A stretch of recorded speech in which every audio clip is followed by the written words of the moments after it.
그 친구들도 이제 순서니까 준비하시기 바랍니다. 네, 하나님 말씀 바로 보도록 할게요. 하나님 말씀은 목사님이 이 본문 가지고 한 2주간에 걸쳐서 여러분들에게 설교를 하려고 해요. 원래 한 번에 딱 끝내면 좋지만 내용이 워낙 좋아 막 이러고 또 방대해. 그래서 두 분은 안 나가지고 여러분들에게 전할 텐데 아마 여러분들에게 굉장히 도움이 되는 설교일 것 같아요. 목사님이 고민을 많이 하고 한 설교니까 여러분들 정신 똑바로 차리고, 목사님 설교는 중간에 딴 생각하면은 금방 다시 못 돌아와요. 그래서 생각을 집중을 해서 들으시기 바랍니다. 제목은요, 어린아이 같은 믿음입니다. 마가복음 10장 13절에서 16절 말씀 같이 한번 봉독해 보도록 하겠습니다. 같이 읽어볼까요? 시작. 사람들이 예수께서 만져주심을 바라고 어린아이들을 데리고 오매 제자들이 꾸짖거늘 예수께서 보시고 노하시어 이르시되 어린아이들이 내게 오는 것을 용납하고 금하지 말라. 하나님의 나라가 이런 자들의 것이니라. 내가 진실로 너에게 이르노니 누구든지 하나님의 나라를 어린아이와 같이 받들지 않는 자는 결단코 그곳에 들어가지 못하리라 하시고 그 어린아이들을 안고 그들 위에 안수하시고 축복하시니라. 아멘. 자, 여러분들은 어린아이입니까? 아닙니까? 나를 어린아이 취급하면 이제 화가 나는 좀 나이가 됐죠? 그죠? 여러분들에게 어린아이라고 하면 여러분들은 분명히 화를 낼 겁니다. 자, 그리고 거기 앉아.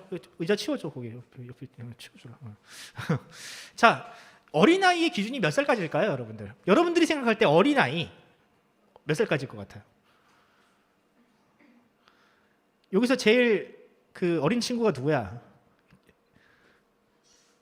그치, 너지. 너는 어린아이니 아니니? 그 너한테 어린아이라고 하면 너는 화날 것 같지? 예선은 어린아이가 아닐까? 맞아? 예선은 어린아이구나. 휘는 몇 살이지 지금? 휘가? 10살. 휘가 어린아이 생각하니? 서연이는? 어린아이라고 생각해요? 그렇군요. 그러면은 오늘 예수님께서 지금 말씀하시는 이 본문에 예수님께 어린아이를 데리고 오는 어떤 부부가 있었던 것 같아요. 그 마찬가지죠. 우리 교회도 어린아이도 우리 교회에서 이제 제일 어린아이 중에 하나였던 이제 그 나율이도 어린아이죠. 근데 이런 아이들이 이제 목사님한테 이제 기도받으러 오고 막 그런단 말이에요. 근데 이제 사람들이 이제 야, 지금 예수님 지금 바빠. 야, 할 일도 많은데 언제 니들 기도해주고 있냐? 이런 식으로 막은 것 같아요. 자, 그런데 예수님께서 이때 이런 말씀을 하신다는 겁니다. 누구든지 하나님의 나라를 어린아이처럼 받들지 않는 자는 하나님의 나라에 들어갈 수 없다. 많은 설교자들이 이 본문 가지고 어린아이 같은 믿음이 과연 뭘까? 어린아이처럼 하나님의 나라를 받든다는 것이 뭘까라고 할 때 겸손이라고 해석을 하시는 분들이 많습니다. 겸손. 근데 여러분들도 어린아이인 시절이 어떤 적이 있고, 여러분들 가족 중에도 어린아이가 있고, 저도 어린아이를 키우는 입장에서 어린아이가 겸손한가요? 여러분들 어떻게 생각해요? 어린아이가 겸손합니까? 어린아이는요 겸손이라는 미덕을 몰라요. 그냥 엄마 아빠가 이야기하면 잘 들을 뿐이지, 잘 순종할 뿐이지 그걸 겸손이라고 표현할 수는 없습니다. 여러분들은 겸손한가요? 그렇다면? 저도 아직 겸손을 잘 모르겠어요. 겸손은요 굉장히 고차원적인 어떤 그 수양을 해서 비로소 얻을 수 있는 것이지, 어린아이에게 겸손을 기대한다? 그건 좀 아닌 것 같아요. 그럼 뭘까 과연? 예수님께서 말씀하시는 이 어린아이라는 것이 과연 어떤 상태일지 한번 오늘은 그 부분을 가지고 여러분들과 함께 이야기를 나누려고 합니다. 자, 여러분들, 어린아이들이 특히 어린아이일수록 자기 자신에 대해서 이렇게 표현을 많이 합니다. 어린아이들의 화법을 한번 볼까요? 어린아이는요 나에 대한 개념이 잘 없어요. 나라는 그 인칭대명사를 잘 사용하지 못하고요, 주로 뭐라고 얘기해요? 예를 들면 우리 나율이면, 아직 나율이는 말을 못하는데 여러분들이 그런 거 많이 했죠. 나율이는 뭐뭐를 사랑해요 이렇게. 야, 재수없어 하지 말고 내가 따라하는 거 아니야. 내가 그러면 누구누구는 나는 누구누구를 사랑해요 이런 식으로 표현을 많이 한단 말이에요. 그죠? 여러분들 이런 이야기를 들으면, 이런 화법을 보면 희한하지 않아요? 왜 애들은 저런 식으로 자기 자신을 3인칭으로 사용을 할까? 왜 그런 것 같아요? 왜 그럴까? 왜냐하면 사람들이 자기를 나율이라고 부르기 때문에 그래요. 서연이라고 부르기 때문에 나라는 존재가 사람들이 불려지는 대로 자기도 그렇게 말을 하는 거예요. 나라는 존재에 대해서 아직 정립되지 않았고 자아라는 것이 아직 형성되기 전이니까 자기 주관이 아직, 자기 주장이 아직 없는 때에는요 다른 사람이 나를 부르는 방식으로 나를 표현을 해요. 이게 어린아이의 표현 방식입니다. 내가 아직 없는 거야. 나라는 존재가 아직 뭔지 잘 모르는 거예요. 자, 그런데 어른이 되면요 많이 달라집니다. 어른이 되면 어떻게 세상을 바라보는지 한번 볼까요? 자, 여기 한 선분이 있습니다. 클릭해 주시면 여기 한 직선이 있어요. 누르시면 여기 한 직선이 있어요. 여러분들은 이 직선을 어떻게 표현하고 싶습니까? 이 상태에서는요 이 직선을 표현할 수 있는 방법이 많이 없어요. 그죠? 이거 어떻게 표현할 거야? 자, 그래서 사람들이 이런 방식을 동원하기 시작을 해요. 다음 클릭해 주시면, 자, 여러분 이게 뭡니까? 입을 탁 막는데 이게 뭐냐면 X축과 Y축이죠. 그죠? 원래 이게 X축과 Y축이 있어요, 없어요? 없어요. 이런 건 원래 없는 거예요, 세상에. 근데 이 선분을 표현하기 위해서, 이 선분이 보면 기울기가 한 4분의 3이고 X절편이 마이너스 4고 Y절편이 플러스 3인 그런 직선이 지금 여기에 지금 그려져 있습니다. 자, 그런데 내가 지금 이 직선에 대해서 설명을 했죠. 근데 이 직선이 원래 그런 이름을 갖고 있어요? 아니죠. 그냥 얘는 직선일 뿐이야. 그런데 이 기준 0,0을 기준으로 해서 X축과 Y축을 그렸더니 이렇게 표현이 된 거일 뿐이에요. 원래 이 선분은 이런 이름이 가지고 있지 않았습니다. 자, 그런데 만약에 0,0을 옮긴다고 생각해 봅시다. 그럼 이름이 바뀌어요? 아니, 그대로 있어요? 하면 바뀌어요? 기준이 바뀌면 이 선분의 이름도 바뀌어요. 이해가 갑니까? 네. 이 가상의 점, 가상의 이 X축과 Y축은 이 선을 설명할 뿐이지 이 선분의 진짜 의미를 완전히 설명해 주지는 못합니다. 자, 그런데 이것이 단순히 수학에서만 적용될까? 수학에서만 이런 의미가 도출될까요? 아니요. 우리가 알게 모르게요. 사람은요, 우리를 0,0에 놓고 생각을 할 경우가 많아요. 우리를 0,0이라는 자리에 놓고 세상을 판단하는 경우가 굉장히 많습니다. 그래서 이런 영화 제목이 있습니다. 한번 볼까요? 좋은 놈, 나쁜 놈, 이상한 놈이라는. 근데 영화를 다 보면요, 얘네들이 다 괜찮은 사람들이야. 그런데 영화 제목이 뭐야? 어떤 놈은 좋은 놈이고, 어떤 놈은 나쁜 놈이고, 어떤 놈은 이상한 놈이라는 거야. 마치 이 0,0 X축과 Y축을 기준으로 플러스가 있고 마이너스가 있고 또 마이너스에 마이너스가 있는 것처럼 사람은요 어느새 모르게 세상을 바라볼 때 나에게 좋은 사람, 나에게 안 좋은 사람 이런 걸 가지고 좋은 사람, 나쁜 사람을 이제 판단하는 그런 사고방식을 갖게 된다라는 거예요. 여러분 이게 뭐냐면요, 이게 자아예요. 자아. 나를 기준으로, 나를 중심으로 세상을 바라보고 나를 중심으로 세상을 또 사람을 판단하는 것이 바로 어른들이 세상을 바라보는 방식입니다. 근데 어린아이는 어떨까? 어린아이가 0,0을 할까요? 나를 중심으로 해서 세상을 판단을 할까요? 아니에요. 얘는 그냥 좋으면 좋은 거고 싫으면 싫은 거예요. 더 좋고 덜 좋고 이게 없어요.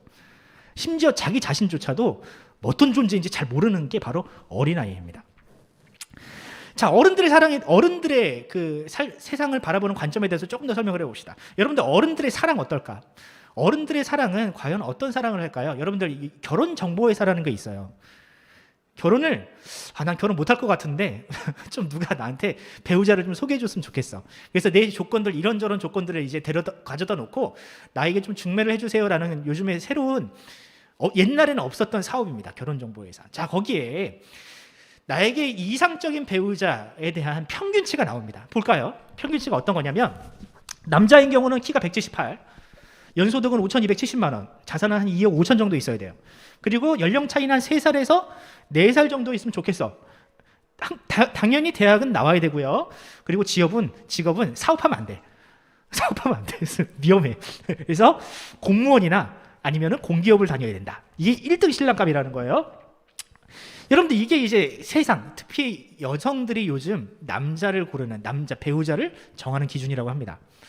어때요? 될 것 같아? 남자친구들? 한빈이는 어떠니? 넌 나중에 키가 178은 되니? 좀 더 커야 되겠다. 우유 좀 더 마셔야 되겠다. 호민이는 될 것 같은데? 그지? 호민이는 다른 것만 하면 돼. 이제 연봉 5천만 원만 찍으면 돼요. 여자들 볼까요? 여자들 보면은 165. 큰일이네. 자.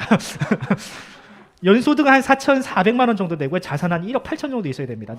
왜 남자 여자 이렇게 차이가 있냐고. 그러니까 왜 이런 세상이 되어버렸냐고. 여자도 똑같아야지. 자, 연령 차이는 한 3살에서 4살 위였으면 좋겠고요. 또 여자는 밑에였으면 좋겠고 학력은 당연히 대학 나와야 되고 여자도 마찬가지로 공무원 혹은 교사 이런 게 제일 좋습니다. 근데 여러분들 이런 기준을 바라보는 그 배우자 이렇게 결혼을 하면 과연 행복할까? 야, 내가 이상적으로 생각하는 배우자를 만났어. 그러면 이 이상적인 배우자가 결혼 내내 사랑받을 만한 존재가 될까요? 여러분 보세요. 지금 이 키, 연소득, 자산 이런 것들은요 굉장히 가변적인 거예요. 이 연봉을 받다가 회사에 잘리면 이 연봉을 못 받을 수 있는 거예요. 자, 그러면 내가 사랑할 만한 대상을 이렇게 정해놨는데 이 조건들이 달라지면 어떻게 되는 거예요? 사랑하지 않게 되는 거예요. 사랑할 수가 없게 되는 거예요. 그러니까 이게 남자를, 그 사람을 보고 사랑하는 것이 아니라 이런 조건을 사랑한다는 겁니다. 사람은. 사람이요, 어른들은요 진짜 진솔한 사랑을 하면 없는데 이런 결혼정보회사나 어떤 조건을 맞춰놓고 이 조건을 가지고 사람을 사랑하고 안 사랑하고 판단하기 시작하면요 이 조건이 사라지면 더 이상 이 사람을 사랑할 수가 없게 되는 거예요. 그러니까 사람을 사랑하는 게 아니라 조건을 사랑하는 사랑을 어른들은 하고 있다고요. 자, 그런데 여러분들 이런 조건이 사라지면 어떻게 되는 겁니까? 변해요. 근데요 사람이 변한 겁니까? 아니면 내 조건이 변한 겁니까? 자, 봅시다. 이제 결혼을 했어요. 둘이서는 열심히 행복하게 잘 살아. 그런데 돈을 열심히 벌어도 누가 태어나면, 애들이 태어나면요 갑자기 돈이 모자라져요. 왜? 애들 키우는데 돈이 너무 많이 들어가. 그리고 남편이나 아내들도요 외모가 달라지기 시작합니다. 갑자기 남자들은 머리가 빠지기 시작하고요, 여자들은 애를 낳으면 뱃살이 이렇게 두둑해지기 시작을 합니다. 죄송합니다. 근데 이게 어쩔 수가 없다고. 내가 아무리 노력해도 안 되는 거예요. 자, 그러면 결혼하기 전에는 이런 조건 때문에, 외모 때문에 결혼을 했는데 결혼한 다음에 이런 조건이 변하면 사람들이 뭐라고 생각하냐면요, 뭐라고 말하냐면요, 당신 변했어 이래요. 당신 옛날엔 안 그랬는데 변했어 이래요. 여러분, 그 사람이 변한 거는 맞아요. 하지만 이 사람이 가지고 있는 이 조건이 일단 잘못되어 있기 때문에 변했다는 말이 나오는 거예요. 여러분, 상황이 변한 거지 사람이 변한 건 아닙니다. 상황이 변한 걸 가지고 사람이 변했다고 그렇게 말해버리면요 굉장히 그 부부의 사이가 굉장히 불편해져요. 힘들어져요. 여러분, 다시 한번 말씀드려요. 여러분들 나중에 이 상황이 분명히 닥칠 겁니다. 상황이 변한 거지 사람이 변한 거 아니에요. 상황과 조건을 사랑하면 그 사람은 굉장히 불행해질 가능성이 크지만 그 사람 자체를 사랑하면 그 사람은 변하지 않습니다. 자, 그런데 질문이 생겨요. 자, 그러면 사람이 그러면 어떻게 사랑해야 됩니까? 당연히 조건적으로 사랑해야지. 뭘 사랑해야 되는데요? 이런 질문이 나올 수밖에 없잖아요. 여러분, 조건적이지 않은 사랑이 가능할까요? 무조건적인 사랑을 우리가 할 수 있을까요? 근데 여러분들이 그 사랑을 받아본 적이 있어요. 뭐 예수님이 일단은 떠나서 여러분들이 어렸을 때, 또 지금도 역시 마찬가지로 부모님들이 여러분들을 그렇게 사랑합니다. 부모님들이 여러분들이 뭐 억대의 연봉을 벌어온다고 해가지고 여러분들을 자식 취급을 하다가 안 하가 막 이런 거 아니잖아요. 특히 엄마들이, 아빠들은 잘 몰라. 근데 엄마들은요 새로운 세상이 열리는 순간이 한 번 있어요. 자기를 위해서 가꾸고 자기를 위해서 살다가 이 세상이 다른 방식으로 살아갈 수도 있겠구나라는 그 순간을 체험하는 경험이 하는데, 그러니까 새로운 세상을 경험하는 거야. 그게 언제냐면 아이를 낳을 때 그래요. 아이를 낳으면요 이 아이를 위해서 모든 걸 해주고 싶어. 자신에 있는 모든 것을 다 버려서라도 이 아이를 행복하게 만들어주고 싶은 것이 바로 부모의 마음이에요. 특히 엄마의 마음이 그래요. 자, 여러분들 이 아이를 안고 있는 이 엄마의 표정을 보세요. 세상 행복해 보이지 않아요? 근데 이 엄마가 방금 전까지는요 정말 죽을 것 같은 고통을 감수하고 막 찢어질 것 같은 그런 아픔을 가지고 이 아이를 낳았던 순간이었어요. 근데 이 아이를 낳자마자 자기의 고통은 싹 사라져. 그리고 오로지 이 아이만을 위해서 살아가고자 맹세를 하게 되고 다짐을 하게 돼요. 이게 바로 엄마 또 부모가 되는 사람의 새로운 세상을 발견하는 거예요. 그러면서 이렇게 생각을 하죠.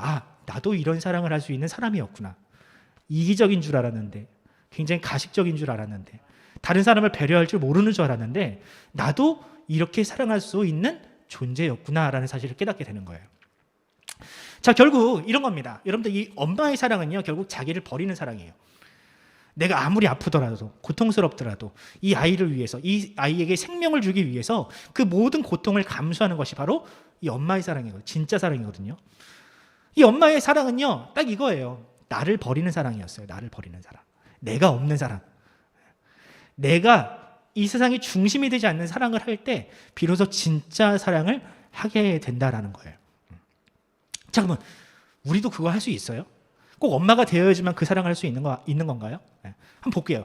제가 요즘에 이런 그 주제를 가지고 요즘 많은 고민을 하고 책도 많이 읽다가 한 그 과학 저널에서 이런 기사를 본 적이 있습니다.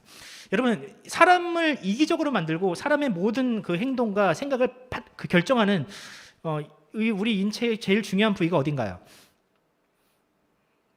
이 정도는 알아야지. 어디예요? 우리 위장이 우리의 그 인격을 판단하고 결정을 하게 만듭니까? 네, 뇌예요, 뇌. 우리의 뇌. 사람의 뇌는요, 굉장히 이기적인 그 장기입니다. 네. 자기만을 위해서, 자기의 생존을 위해서 모든 것을 판단하고 본능적으로 행동하게 하도록 이 뇌는 움직여요. 네. 우리 뇌는 원래 그렇게 돼 있어요.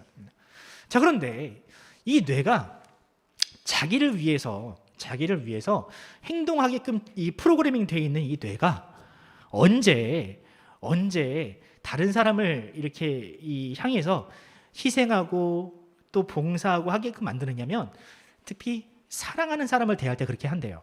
자, 뇌는요 전기자극으로 움직입니다. 전기자극으로. 자, 그런데 나를 사랑하고 나를 위해서 그 움직이고 행동할 때 이 뇌가 일으키는 자극 또 내 부위가 언제 동일한 방식으로 작동하냐면 내가 사랑하는 사람을 대할 때, 사랑하는 사람이 행복해할 때 이 뇌가 동일한 방식으로 움직인대요. 뭔 말인지 이해해요? 그러니까 나만을 위해서 조직하고 구성되고 그것을 위해서 판단하던 뇌가 동일한 방식으로 움직일 때가 있는데 그게 언제냐면 다른 사람, 내가 사랑하는 사람이 행복해하고 다른 사람을 위해서 희생할 때 이 뇌가 동일한 방식으로 움직인다는 거예요. 동일한 자극이 일어난대요. 왜 그럴까요, 여러분? 이 이기적인 뇌가 왜 다른 사람을 위해서, 사랑하는 사람을 위해서 행동할 때 그렇게 움직이냐는 거예요. 왜냐하면 이걸 이렇게 해석하면 좋겠더라고요. 사랑하면요, 나라는 영역이 확장되기 시작을 합니다. 뭔 말인지 이해가 가요? 원래는 옛날에는 나만 사랑할 때는요, 이 몸뚱아리만 나인 줄 알았어. 그런데요, 누군가를 사랑하면요, 쟤도 내가 되는 거예요. 서진이도 내가 되는 거고, 우리 겸이도 내가 되는 거예요. 몸뚱이는 떨어져 있지만 저 존재가 나인 것처럼 내가 인식을 한다는 거예요. 여러분들 이거 신기하지 않아요? 우리가 남인 줄 알았는데 사랑을 하면 하나가 된다는 거예요. 우리 뇌가 그렇게 판단을 한다는 거예요. 우리의 뇌가 그렇게 인식을 한다는 거예요. 그래서 사랑을 하면요, 다른 사람, 내 자식이, 여러분들 그런 말이 있죠. 야, 네가 먹고 있는 것만 봐도 배부르다. 우리 부모님들이 여러분들에게 그런 말씀을 하시나요? 안 하시면 문제가 있는 거예요. 근데 내 자식이 배가 부르고 맛있게 먹으면요, 부모는요 배고픔을 잊어버려요. 왜? 나는 분명히 배고팠는데 내가 사랑하는 저 대상이 배가 부르고 행복해하고 먹네? 내 뇌가 어떻게 반응해? 내 뇌가 어떻게 인식해? 내가 먹은 것처럼 인식을 하는 거예요. 우리의 뇌가 그렇게 움직인다고요. 그래서 이런 말이 있어요. 우리가 남이가. 여러분들 이게 단순히 그냥 우스갯소리 사투리가 아니라요. 우리 인생, 우리 어떤 인간이라는 이 사람이 어떤 방식으로 대인관계를 하는지 또 어떤 방식으로 이 상대방을 인식할 때 행복한지를 보여주는 굉장히 중요한 말이에요. 여러분 따라해 봅시다. 우리가 남이가. 네. 여러분 사랑하면요, 남이요 내가 돼요. 네. 사랑하면 저 타자가 내가 돼요. 네. 우리의 뇌가 그렇게 움직여요. 자, 결론 내려봅시다. 어린아이들은요, 다시 얘기하지만 자아가 없어요. 아직 나라는 존재, 나를 위해서 살아갈 줄 모르는 존재예요. 아직 그걸 배우지 못했어. 어른이 되면서 그걸 배워요. 아까 얘기했던 X축과 Y축을 두고 그 기골 기준으로 좋은 것, 나쁜 것을 판단하면서 나라는 존재가 강화되기 시작을 합니다.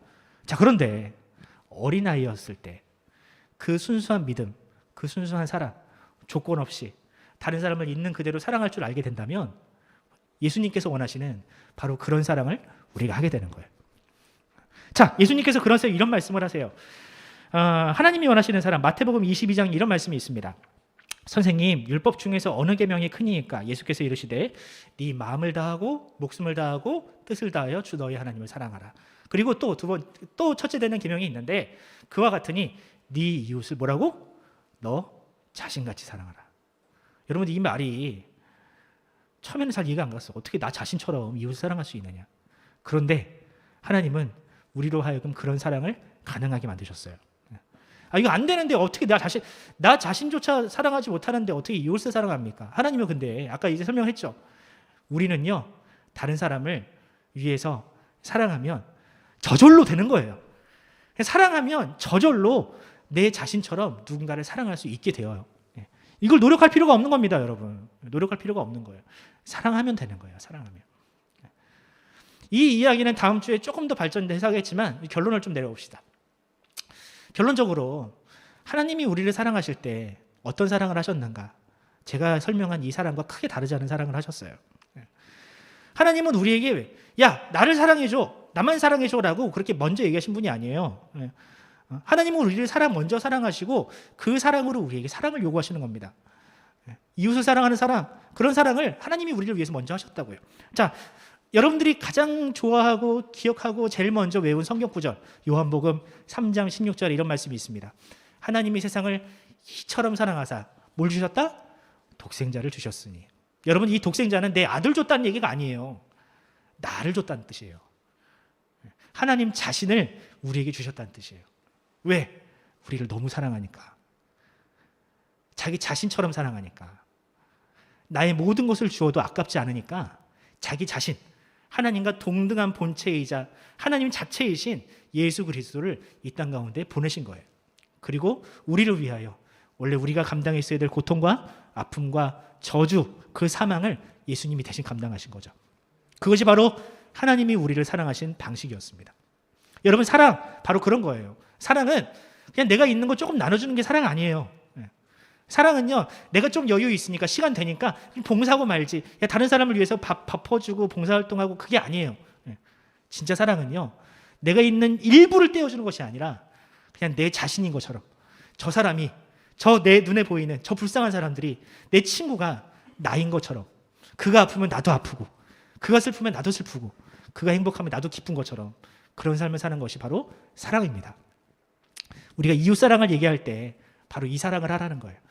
아니요, 불가능한데요, 저는 그런 거 못하는데요. 아니요, 할 수 있다고요.